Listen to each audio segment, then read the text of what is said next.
તો આપણે મેથ્સ એટલે કે ગણિત જે છે એ શીખી રહ્યા હતા. આની પહેલાં આપણે પર્સન્ટેજ જે છે એ ચલાવી દીધેલું હતું. હવે આજે આપણે નવો ટૉપિક શરૂ કરવાનો છે અને નવો ટૉપિક છે પ્રોફિટ એન્ડ લોસ. હવે એનો મતલબ એમ નથી કે પર્સન્ટેજ જે છે એ પૂરું થઈ ગયું છે. પર્સન્ટેજનો ઉપયોગ અહીંયા પણ આવશે અને પર્સન્ટેજ તો તમારો પીછો ક્યારેય છોડશે નહીં, એનો દરેક જગ્યાએ ઉપયોગ કરવાનો છે.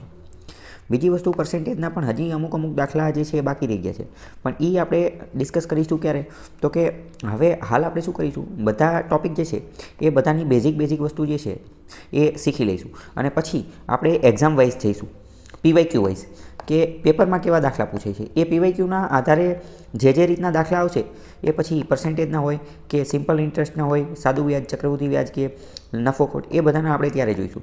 તો ટકાવારીના બીજા અમુક પ્રકારના જે દાખલા હવે જે બાકી રહી ગયા છે એ આપણે ત્યારે કવર કરીશું. તો અત્યારે હવે આપણે આજનું નવું ચેપ્ટર જે છે એ છે પ્રોફિટ એન્ડ લોસ. તો એના વિશે ચર્ચા કરીએ. તો પહેલો દાખલો છે કે જો ખરીદ કિંમત એટલે કે સીપી, ખરીદ કિંમતને ચલો જો ખરીદ કિંમત, કોસ્ટ પ્રાઇસ અને વેચાણ કિંમત, સેલિંગ પ્રાઇસનો ગુણોત્તર 8:9 હોય તો નફાની ટકાવારી શોધો. પ્રોફિટ એન્ડ લોસ સમજતા પહેલાં આપણે થોડીક બેઝિક વસ્તુ જે છે એ સમજી લઈએ. એ શું છે કે પહેલાં તો સમજો એક આવે સીપી. સીપી એટલે કે કોસ્ટ પ્રાઇસ. સીપી એટલે શું, તો કે કોસ્ટ પ્રાઇસ. કોસ્ટ પ્રાઇસ એટલે શું, તો કે કોસ્ટ પ્રાઇસ એટલે કે મૂળ કિંમત. સીપી એટલે શું, તો કે કોસ્ટ પ્રાઇસ. કોસ્ટ પ્રાઇસ એટલે કે મૂળ કિંમત. બરાબર. પછી બીજું એક આવે એસપી. એસપી એટલે કે સેલિંગ પ્રાઇસ. સેલિંગ પ્રાઇસ એટલે કે વેચાણ કિંમત. બરાબર. આની જેવી જ એક બીજી કિંમત આવે પડતર કિંમત. તો આ બધી કિંમત જે છે એના વિશે તમને થોડો ઘણો આઈડિયા હોવો જોઈએ. એક બીજું આવે ડિસ્કાઉન્ટ. ડિસ્કાઉન્ટ એટલે કે છૂટ. બરાબર. તો આ બધી વસ્તુ તમને ખબર હોવી જોઈએ. આપણે જે આખો ખેલ રચવાનો છે, આપણે જે આખી રમત રમવાની છે એ આપણે મુખ્યત્વે સીપી ઉપર જ રમવાની છે. સીપી એટલે કે મૂળ કિંમત. તમારે ગમે આ સૌથી પહેલાં ટાર્ગેટ કરવાનું મૂળ કિંમતને, સીપીને. તો પહેલાં આ બધું છે શું એ સમજીએ. એસપી સેલિંગ પ્રાઇસ એટલે કે વેચાણ કિંમત. તો એ તો આપણને ખબર પડી જાય કે જેટલી કિંમત ઉપર વસ્તુ વેચાય છે એને સેલિંગ પ્રાઇસ એટલે કે વેચાણ કિંમત કહેવાય. ફોર એક્ઝામ્પલ, તમે કોઈ જૂતા લેવા ગયા, શૂઝ, બૂટ લેવા ગયા, જોડા લેવા ગયા અને 1000 રૂપિયામાં તમે એ જોડા ખરીદા, બૂટ ખરીદા, રીબોકના કે નાઇકના કે જે મજા એ. તો 1000 રૂપિયા શું થઈ ગયું, 1000 રૂપિયામાં તમે ખરીદા તો 1000 રૂપિયા એ વેચાણ કિંમત થઈ ગઈ.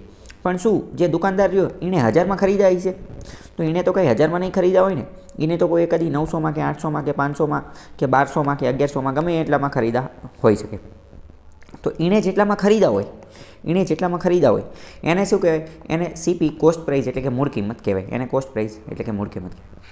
અમુક વાર કેવું હોય કે અમુક વસ્તુ એવી હોય કે જેમાં અમુક ટ્રાન્ઝેક્શન કોસ્ટ લાગતો હોય અથવા લોજિસ્ટિક કોસ્ટ લાગતો હોય, તો લોજિસ્ટિક કોસ્ટને એ બધું એડ કરીએ અને પછી જે કિંમત મળે એને કહેવાય પડતર કિંમત. ફોર એક્ઝામ્પલ સમજો કે કોઈ વ્યક્તિ જે છે એણે 20000નું ફ્રીજ લીધું. 20K, કે એટલે 1000, કે એટલે 3 0, કે એટલે 1000. બરાબર. 20K એટલે 20000. તો કે 20000નું ફ્રીજ લીધું અને પછી એને ઘરે પહોંચાડવાનો રિક્ષા ખર્ચ જે છે એ 1000 રૂપિયા થયો. તો એને ઓરિજિનલ ફ્રીજ પડ્યું કેટલામાં, તો કે 20000 આ અને 1000 આ, તો કે 21000. તો આજે 21000 આવી એ શું કહેવાય, 21000 એ પડતર કિંમત કહેવાય. 20000 એ શું હતું, તો 20000 એ મૂળ કિંમત હતી. તો આ તમારે ખાસ યાદ રાખવાનું. બીજો થોડો ટોપિક આપણે સમજીએ કે હવે તમે વિચાર કે નફો અને ખોટ એ ગણાશે કોની ઉપર, એની માટેનો બેઝ, એની માટેનો આધાર કોણ રહેશે. તો કે નફો અને ખોટ અથવા એની ટકાવારી ગોતવા માટે શું ખબર હોવી જોઈએ અથવા એ કોના આધારે ગણે, તો એ મુખ્યત્વે એનો બેઝ, એનો આધાર જે છે એ સીપી કોસ્ટ પ્રાઇસ મૂળ કિંમત હોય. મૂળ કિંમતના આધારે જે છે એ ગણી શકાય. ફોર એક્ઝામ્પલ સમજો કે તમે કોઈ વસ્તુ જે છે એ 10 રૂપિયાની ખરીદી અને 20 રૂપિયામાં વેચી દીધી. 10માં લઈ અને 20માં વેચી દીધી. ચલો 10માં લઈ અને 15માં વેચી દીધી. 10માં લઈ અને કેટલામાં વેચી દીધી, 15માં વેચી દીધી. તો શું થયું, તો કે પ્રોફિટ થયો. પ્રોફિટ કેટલાનો થયો, તો કે 5 રૂપિયાનો પ્રોફિટ થયો. તો મતલબ કે 10માં લીધી અને 15માં વેચી, તો 10 એ કોસ્ટ પ્રાઇસ એટલે કે મૂળ કિંમત થઈ ગઈ. અને 15માં વેચી તો એ શું થઈ ગયું, એ એસપી એટલે કે સેલિંગ પ્રાઇસ એટલે કે વેચાણ કિંમત થઈ ગઈ. શું થઈ ગયું, વેચાણ કિંમત થઈ ગઈ. અને 5 એ પ્રોફિટ એટલે કે નફો થઈ ગયો. તો આટલી વસ્તુ આપણને ખબર પડી ગઈ. તો આ વસ્તુ પહેલાં તમારા મગજમાં ક્લિયર હોવી જોઈએ. આ જો કે એકદમ બેઝિક છે, આ તો સામાન્ય રીતે આપણે આજુબાજુમાં રોજબરોજના જીવનમાં પણ જોતા જોઈએ.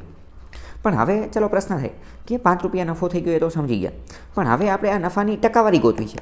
તો ટકાવારી કઈ રીતે ગોતાય, તો આપણને ખ્યાલ છે કે ટકાવારી ગોતવા માટે શું કરવું પડે, તો કે છેદમાં 100 એટલે ગુણ્યા 100 મૂકવા પડે, ગુણ્યા 100 મૂકવા પડે, બરાબર, ગુણ્યા 100 મૂકવા પડે. તો હવે જો આ 5 રૂપિયા નફો છે તો ખબર પડી ગઈ, 5 રૂપિયા નફો છે. તો હવે અહીંયા પ્રશ્ન શું થાય, ચલો 5 રૂપિયા નફો, તો 5 રૂપિયા નફો કોની ઉપર, તો કે 5/10 ગુણ્યા 100. એક સૂત્ર આવું બની શકે. બીજું કેવું બની શકે, તો કે 5/15 મૂક્યા, 5/15 ગુણ્યા 100 એક સૂત્ર આવું બની શકે. અને હજી આની કરતાં બીજા વિરુદ્ધ સૂત્ર પણ બની શકે, 10 ઉપર લઈ લેવાના. ચલો અહીંયા આપણે અલગ જ લખીએ, 5/10 ગુણ્યા 100 એક સૂત્ર આવું બની શકે, 5/15 ગુણ્યા 100 એક સૂત્ર આવું બની શકે, બરાબર.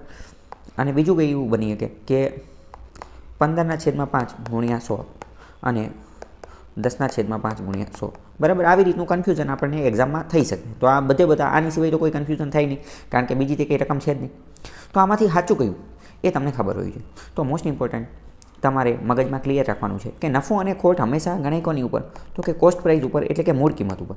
તો મૂળ કિંમતને બેઝ રાખી અને તો જે છે એ નફો અને ખોટની ટકાવારી ગણવામાં આવે. એટલે છેદમાં હંમેશા શું આવશે, તો કે છેદમાં હંમેશા મૂળ કિંમત આવશે. તો આ બધામાંથી સાચું શું પડશે, તો કે જે મૂળ કિંમત હોય એને છેદમાં આવવી જોઈએ. મૂળ કિંમત 10 છે, મૂળ કિંમત 10 છે, તો આ 10 જે છે ને આ પહેલું સૂત્ર જે છે એ સાચું છે, બાકી બધા જે છે એ ખોટા છે, બરાબર. કેમ, કારણ કે કોઈ પણ વસ્તુમાં ફોર એક્ઝામ્પલ ચાલો હું તમને એમ કહી દઉં કે મેં એક વસ્તુ 500માં વેચી તો મને કેટલો નફો થયો અથવા કેટલી ખોટ ગઈ, તો એ તો ખબર કેમ પડે જ્યાં સુધી હું તમને એ ન કહું કે મેં ખરીદી હતી કેટલામાં એ ન કહું ત્યાં સુધી મેળ આવે નહીં, બરાબર. એટલે કે કોસ્ટ પ્રાઇસ એની ઉપર જ આપણે તમામ ખેલ જે છે એ રચવાનું છે. તો નફો અને ખોટનું અમુક વાર સૂત્ર પણ પૂછી લેતા હોય છે, તો કે નફો અને ખોટ એનું જે ટકાવારીનું સૂત્ર જે છે અમુક વાર એ પણ પૂછતા હોય છે. ચલો પહેલાં નફાનું લખીએ, બરાબર. તો એ સૂત્ર શું છે, તો સૂત્ર એ છે કે છેદમાં મૂળ કિંમત અને ઉપર નફો ગુણ્યા 100. અને ખોટનું સૂત્ર છેદમાં મૂળ કિંમત અને ઉપર ખોટ ગુણ્યા 100, બરાબર. તો આવું સૂત્ર જે છે એ પણ અમુક વાર જે છે એ પૂછી લેતા હોય છે. તો આ સૂત્ર જે છે એ પણ તમારા મગજની અંદર ક્લિયર હોવું જોઈએ, કારણ કે આ મેં તમને શા માટે ચલાવ્યું. આપણે જો કે આ સૂત્રની જરૂર જ નહીં પડે, આપણે ડાયરેક્ટ તે કોન્સેપ્ટના આધારે ફાઉન્ડેશન અત્યાર સુધીમાં જે ટકાવારીમાં એમાં સમજ્યા એના આધારે જ આખો ખેલ જે છે એ રચી નાખશું. પણ અમુક વાર નાની એક્ઝામમાં ડાયરેક્ટ જ સૂત્ર પૂછી લે, તો આ સૂત્ર જે છે આપણે ક્લિયર કરી નાખ્યું. સૂત્ર પૂછે તો ડાયરેક્ટ આ ટીક કરવાનું, બરાબર. બીજી વસ્તુ છેદમાં મૂળ કિંમત જ તે, તો એ આપણે જોયેલું છે. ઓલી માર્ક સિસ્ટમ મેં તમને લખતા સમજાવ્યું હતું. માર્ક સિસ્ટમનો મતલબ શું કે 20માંથી 18 માર્ક આવ્યા તો એ આવી રીતે જ લખાય ને, 20માંથી 18 આવી રીતે લખાય કે પછી આવી રીતે લખાય, કયું સાચું છે. તો આપણે બહુ પહેલાં સમજી ગયેલા કે આ બીજું આ જે છે એ સાચું છે, તો એ વસ્તુનો અહીંયા ઉપયોગ કરવાનો છે. તો આ બધી જે છે એ બેઝિક બાબતો થઈ ગઈ. હવે આપણે થોડું સમજીએ. તો હવે આપણે પહેલો દાખલો જોઈએ. તો પહેલો દાખલો શું છે કે જો ખરીદ કિંમત સીપી જે છે અને વેચાણ કિંમત એનો ગુણોત્તર 8:9 હોય તો નફાની ટકાવારી આપણે ગોતવાની છે. ચલો તો ગોતી નાખીએ. તો શું આપણે એવું કહી શકીએ કે આ સીપી અને આ એસપી એનો ગુણોત્તર કેટલો છે, તો કે 8:9 છે. તો શું આપણે એવું કહી શકીએ કે 8માં લઈ અને 9માં વેચું, 8 સીપી થઈ ગઈ અને 9 એસપી થઈ ગઈ, એટલે કે 8 મૂળ કિંમત થઈ ગઈ અને 9 વેચાણ કિંમત થઈ ગઈ. તો 8માં લઈને 9માં વેચું, તો 8માં લઈ અને 9માં વેચે તો શું થાય, પ્રોફિટ થાય કે લોસ થાય, પ્રોફિટ થાય કે લોસ થાય. તો જોઈને ખબર પડી જાય કે પ્રોફિટ થાય. કેટલાનો પ્રોફિટ થાય, તો કે પ્રોફિટ થાય 1 રૂપિયાનો. પ્રોફિટ કેટલાનો થાય, 1 રૂપિયાનો. P = 1, પ્રોફિટ થાય 1 રૂપિયાનો. ચલો 1 રૂપિયાનો પ્રોફિટ થઈ ગયો એ આપણને ખબર પડી ગઈ. તો હવે 1 રૂપિયાનો પ્રોફિટ થયો, પણ એ કોની ઉપર થયો, 8 રૂપિયા ઉપર કે 9 રૂપિયા ઉપર, 8 રૂપિયા ઉપર કે 9, આપણે ટકાવારી ગોતવાની છે, બરાબર. તો 8 રૂપિયા ઉપર કે 9 રૂપિયા આપણને ખબર જ છે કે પ્રોફિટ અને લોસ એ કોની ઉપર થાય, તો કે મૂળ કિંમત ઉપર થાય. તો કે 8 ઉપર 1નો નફો, 8 ઉપર 1નો નફો, તો ગુણ્યા 100 અને ટકાની નિશાની. ઘણી બધી વાર ભૂલ એવી થતી હોય કે 1/8 આ 8ની બદલે 9 મૂકી દે અને ગુણ્યા 100 આવું કરી નાખતા હોય છે, બરાબર. આવી ભૂલ થતી હોય, આ બહુ સામાન્ય ભૂલ છે. પણ મોસ્ટ ઇમ્પોર્ટન્ટ એક્ઝામિનર પણ સ્માર્ટ હોય, ચાલાક હોય, ઇન્ટેલિજન્ટ હોય. એ ઘણી બધી વાર રકમની અંદર જ તે એવી આંટી ઘૂંટી ફેરવે કે તમે મજબૂર થઈ જાઓ છેદમાં 9 મૂકવા માટે અને તમે આ ભૂલ કરવા માટે. એટલે આપણે ખાસ એક બ્રહ્મ વાક્ય તરીકે યાદ રાખી લેવાનું કે નફો અને ખોટ એની ટકાવારી હંમેશા મૂળ કિંમત ઉપર જ ગોતાય. તો આપણે છેદમાં હંમેશા મૂળ કિંમત જે છે એ જ રાખવાની. તો આ પ્રકારની ભૂલ આજે મેં અત્યારે ચેક્યું એ ક્યારેય કરવાની નહીં. ચલો અહીંયા આપણને ખબર પડી ગઈ. તો 8માં લીધું અને 9માં વેચ્યું તો નફો થયો 1નો. 1નો નફો કોની ઉપર, તો કે મૂળ કિંમત ઉપર, એટલે કે 8 ઉપર. તો કે 8 ઉપર 1નો નફો અને ટકા માટે ગુણ્યા 100. પણ હવે આ બધાનો હિસાબ કરીએ તો આપણને ખબર પડી જાય કે અહીંયા આ 4 દુ 8 થાય અને અહીંયા 50 દુ 100 થાય, બરાબર, અને અહીંયા વળી 25 દુ 50 થાય અને 2 દુ 4 ને એ બધો હિસાબ તમે કરી શકો. પણ મોસ્ટ ઇમ્પોર્ટન્ટ 1/8 આ તો ફ્રેક્શન છે, તો આપણને આના ટકા તો પહેલાં જ ખબર છે ને કે 12.5%. આ તો આપણે પહેલાં લેક્ચરમાં જ શીખી ગયેલા હતા. અથવા 1/8 એટલે કે 12.1/2% એ તો આપણે સાલો પહેલાં શીખી ગયેલા હતા. તો આનો ડાયરેક્ટ જ આપી શકીએ છીએ આનો જવાબ જે છે એ. હવે બીજો દાખલો છે કે ખરીદ કિંમત અને વેચાણ કિંમતનો ગુણોત્તર. હવે જો અહીંયા આપેલી છે ખરીદ કિંમત એટલે કે મૂળ કિંમત, બરાબર, એટલે કે મૂળ કિંમત. તો કે સીપી અને વેચાણ કિંમત એટલે કે એસપી એનો ગુણોત્તર કેટલો છે? ચલો 7/8 હોય, બરાબર, 7/8. આની પહેલાંનો જે ગુણોત્તર હતો એ કેવો હતો? 8/9 વાળો હતો. અહીંયા અલગ છે, 7/8 ગુણોત્તર છે. તો નફાની ટકાવારી આપણે ગોતવાની છે. તો આનો મતલબ આપણે એવું કહી શકીએ કે 7માં લઈ અને 8માં વેચું. તો 7માં લઈ અને 8માં વેચે તો શું થાય? તો કે પ્રોફિટ થાય. કેટલાનો પ્રોફિટ થાય? તો કે 1 રૂપિયાનો પ્રોફિટ થાય. હવે ટકાવારી ગોતવી છે તો આ 1 રૂપિયાનો પ્રોફિટ. પણ કોની ઉપર 1 રૂપિયાનો પ્રોફિટ? તો કે મૂળ કિંમત ઉપર. મૂળ કિંમત કેટલી છે? 7. તો કે 7 ઉપર 1નો પ્રોફિટ. 7 ઉપર 1નો પ્રોફિટ ગુણ્યા 100 અને ટકાની નિશાની. 1/7 ગુણ્યા 100%. આનો હિસાબ કરવાનો, પણ આપણે હિસાબ કરવાની જરૂર નથી કારણ કે 1/7 એ ફ્રેક્શન છે અને એની ટકાવારી આપણે બહુ પહેલાં જ સમજી ગયા છીએ કે 14/2/60%. આ એનો જવાબ જે છે એ આવે. હવે જો અહીંયા તો મેં તમને આ પ્રેક્ટિકલ ચલાવી દીધું અને કે 1/7 ગુણ્યા 100% કે 7 ઉપર 1નો નફો, અને આપણે પર્સન્ટેજમાં પણ આ બધી વસ્તુ શીખેલા હતા. પણ માની લો કે તમને આવું કંઈ યાદ નથી, ઓલું નથી, કે અથવા આ રીત તમને નથી ખબર પડતી, તો આપણે બીજી રીત છે એ પણ તમે ઉપયોગ કરી શકો ને. કઈ? તો મેં તમને કીધું ને કે નફો ટકાવારી એનું સૂત્ર પણ મેં તમને યાદ રાખાયું કે નફો ટકાવારી. તો એમાં છેદમાં શું હતું? મૂળ કિંમત ઉપર નફો ગુણ્યા 100. તો એ પણ તમે મૂકી શકો છો. મૂળ કિંમત કેટલી હતી? તો કે 7. નફો કેટલો હતો? તો કે 1 અને ગુણ્યા 100. એ રીતે પણ તમે આગળ વધી શકો છો. બીજો દાખલો જોઈએ કે જો મૂળ કિંમત એટલે કે સીપી અને વેચાણ કિંમત એસપી એનો ગુણોત્તર 8/11 હોય તો નફાની ટકાવારી શોધો. તો આની ઉપરથી આપણે કહી શકીએ કે 8માં ખરીદું અને 11માં વેચું. 8માં ખરીદી અને 11માં વેચે તો શું થાય? 8માં ખરીદી અને 11માં વેચે તો શું થાય? તો 8માં ખરીદે અને 11માં વેચે તો થાય પ્રોફિટ. કેટલાનો પ્રોફિટ થાય? તો કે 3 રૂપિયાનો પ્રોફિટ થાય. 3 રૂપિયાનો પ્રોફિટ થાય. તો હવે આની આપણે ટકાવારી ગોતવી છે. તો ટકાવારી કઈ રીતે ગોતાય? તો કે 3નો પ્રોફિટ કોની ઉપર? તો કે મૂળ કિંમત ઉપર. મૂળ કિંમત કેટલી છે? 8. 3/8 અને ટકા કાઢવા માટે ગુણ્યા 100 અને અહીંયા ટકાની નિશાની. 3/8 ગુણ્યા 100 અને ટકાની નિશાની. તો આનો તમારે હિસાબ કરવાનો, પણ આપણે હિસાબ કરવાની જરૂર નથી કારણ કે આપણે બહુ પહેલાં જ સમજેલા છીએ કે 3/8 એ ફ્રેક્શન છે. કોના ફ્રેક્શન છે? તો કે 37 2/3% આના ફ્રેક્શન જે છે એ છે, બરાબર. એનો તમે હિસાબ કરો એટલે 3/8 મળે. આપણે બહુ પહેલાં જ યાદ રાખી લીધેલું છે. અથવા નહીં તો અહીંયા હિસાબ કરશો તો આનો હિસાબ કરશો તો પણ જવાબ જે છે એ આ જ મળશે. તો આ બધા દાખલા મોસ્ટ ઇમ્પોર્ટન્ટ હતા, બરાબર. તો ચલો હવે એકાદો આપણે ખોટવાળો દાખલો જે છે એ પણ જોઈ લઈએ. જે છે એ જોઈએ. માની લો કે મૂળ કિંમત જે છે મૂળ કિંમત એટલે કે સીપી એ 8 છે અને વેચાણ કિંમત એટલે કે સેલિંગ પ્રાઇસ એ 7 છે. એનો મતલબ શું થાય કે 8માં લઈ અને 7માં વેચું. દાખલાની રકમ એવી બની શકે કે જો મૂળ કિંમત અને વેચાણ કિંમત એટલે કે સીપી અને એસપી નો ગુણોત્તર 8/7 હોય તો ટકાવારી શોધો. ખોટની ટકાવારી શોધો. તો અહીંયા ખોટ જ થાય છે ને.